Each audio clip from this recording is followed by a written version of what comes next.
Football game tonight with the league MVP, and I have this assembly ready to talk about it. But that is not where we begin this morning. We have huge breaking news, and for that, let us bring in our basketball guys. Jay Will is here to analyze, but Adrian Wojnarowski, the man himself, has an enormous story that I think has implications for the moment and extending all the way to next summer. Woj, the stage is yours. Greedy, Bradley Beal, the all-star guard in Washington, has agreed to a 2-year, $72 million max contract extension. His agent, Mark Bartelstein, tells me this morning that keeps him under contract with a player option in 2022, 2023. That keeps him now under contract and out of free agency for the next 3 years. It is a remarkable commitment from Beal to an organization that is in a downturn now. Ted Leonsis, their owner, Tommy Shepard, their new GM, sold Beal in these last few months on a future in Washington, and he can opt out of his deal in 3 years, and if he re-signs in Washington, could sign the biggest deal in league history, 5 years, $266 million. But the ripple effects are felt all over the league because this was a player who contenders, there's not a team in the league who didn't want to get involved in a Bradley Beal trade scenario. Now he is, that conversation will not happen. He is committed to Washington, and this is a great day for the Wizards. No question about it. So there's so much to unpack in this story. Let's briefly start there. We are living in a time where star players are forcing their way out of good teams, much less teams that are struggling. So this is quite a statement that Bradley Beal is making about Washington. It's a massive statement for the Wizards and Tommy Shepard. So my thing is, in an age where Kevin Durant leaves Golden State, you have Kawhi that leaves Toronto after winning a championship. Now you're having Bradley Beal say, I want to stay here in D.C. And actually, he didn't counter at all throughout the course of the year. He said, this is going to be a year of patience.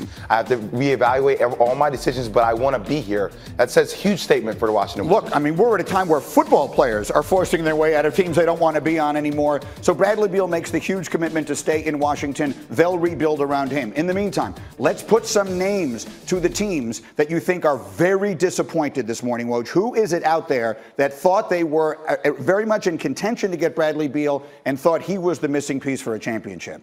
Well, certainly the Miami Heat have been a team that would have loved to have gotten him.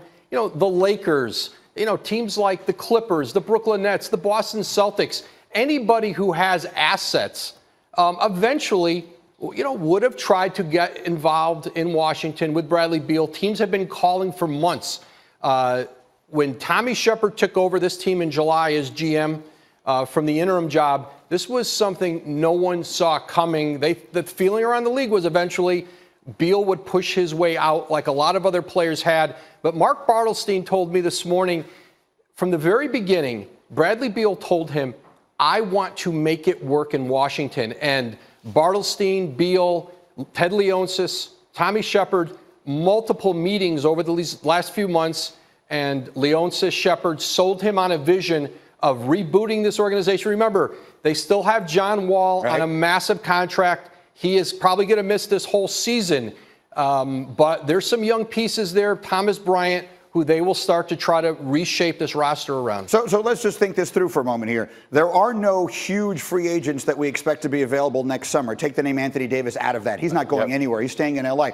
So this was the big fish that everyone was waiting for, and now he is no longer available for other teams. So this, I think, really does reshape a lot of people's plans right now. Think about the best backcourts in the NBA. When you think about Steph and Clay when Clay comes back, Dame, CJ, you will put John Wall and Bradley Beal in that conversation when John Wall comes back. The East is open, guys. I mean, Milwaukee's good. They're the same team as they were last year, minus Malcolm Brogdon. They still have some good pieces. You think about, what's happening in Toronto. They're kind of on a downturn. Philadelphia, it could be an implosion year for them if they don't win the whole thing. It could be open for Washington to regroup and regather. And just very quickly, and math has never been my strong suit, but when you and I were briefly catching up on this before we came out here, you mentioned the extension he could sign if he gets to his 10th year would be 5 years. 260. 260? Oh. $266 million. That would be the biggest deal in league history. If he left, went somewhere else, 4 years, about $200 million. I would say two. I'm proud to tell you I didn't need to use a pencil to figure out that's $53 million and change per year. That would be the biggest contract. It would be the biggest ever. Yes. Jay, Yeah. Will, $53 million a year for a basketball player. I don't even know what to say. Anyway, that is enormous news this morning. Outstanding work as always. Woj dropping the news as we begin our show today. Bradley Beal staying in Washington. The long faces are in the front offices of a lot of other teams around the NBA. More on that as we go. Meanwhile, it has been an up and down season so far for Patrick Mahomes. Through 3 weeks, he led the NFL with almost 1,200 passing yards, 10 touchdowns, no interceptions. Typical Mahomes. Chiefs won all those games and then won again in Week 4, despite Mahomes being held without a touchdown. Then in Week 5, they lose to the Colts. He re-aggravates a left ankle injury that he'd originally suffered in the season opener against the Jaguars and clearly does not look himself.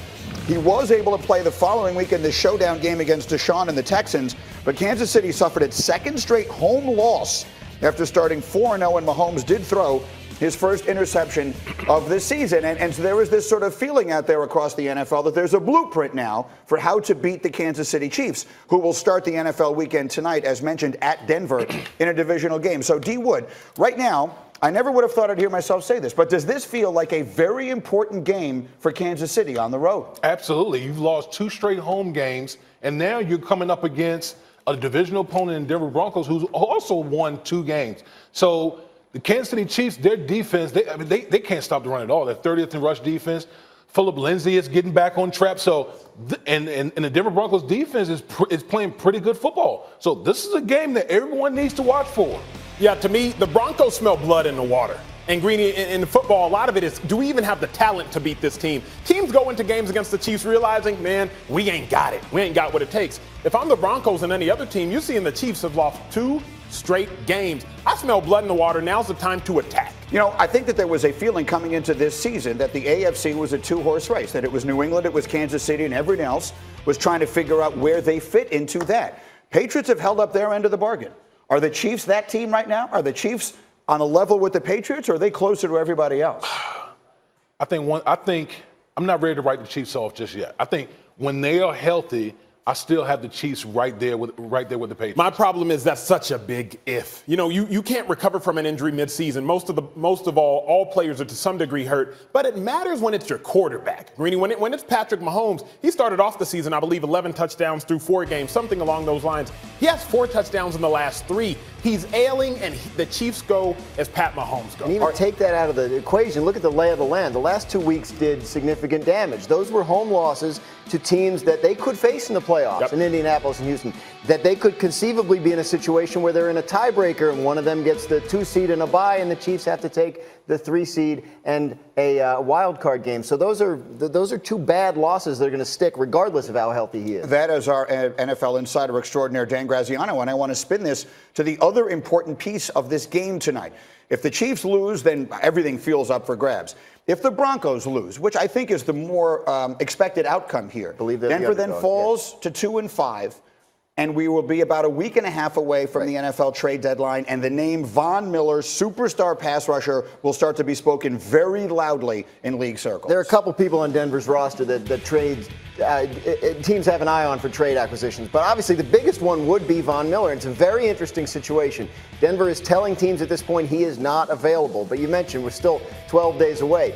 3-4 days ago, Jacksonville was telling teams Jalen Ramsey wasn't available. Now he's on the Rams. So things do change. Von Miller, 2 years left on his contract, but they're both team option years. It's $17.5 million each season, and it's a contract that people could take on. He's a 30-year-old pass rusher who had 14.5 sacks last year, still productive, reasonably priced. He's 30 years old. Yes. Jalen Ramsey just went for 2 number 1s. He's a lot younger. What is the price tag would you expect on a trade for Von Miller? Trying to get a gauge of this, talking to people around the league, I think they could get a first-round pick and possibly more for Von Miller based on the fact that pass rushers don't become available very often, and there's a lot of teams that need them. Last year at the deadline, Dante Fowler got traded from Jacksonville to the Rams for a 3rd-round pick and a 5th-round pick. This is a guy the Jaguars were done with. I mean, it was a low-end acquisition for the Rams, taking a flyer on a guy. Von Miller, an established guy who could impact this year's playoff race. You look skeptical. Yeah, I don't see it for two reasons. Number one, I don't see Von Miller getting a first, not because he's not worth the talent. Like you said, 14 and a half sacks last season. He's still a bad man. But to trade a first-round pick who could be the next Von Miller and not the next because Von Miller's a Hall of Famer, that doesn't make sense. But secondly, Greeny, Von Miller isn't really the issue or the pass rush or the lack thereof. If Denver's 22-32 since they won the Super Bowl. They have so many problems that one pick or two picks can't address. They have some foundational issues. See, I disagree because I think if a team that's on that perennial team that's vying for the Super Bowl, who usually picks at the bottom of the first round, why not go after Von Miller? Those type of guys, like you said, pass rushers don't free up often, so he could be a critical piece for a team. It's interesting. You mentioned Dante Fowler, who felt like they were just giving him away last year. He played a huge role in the Rams making a run to the Super Bowl. Out. Von Miller should definitely be able to do that. Now, I mentioned we're 2 weeks or so from the trade deadline. There were other big names here. Dan Graziano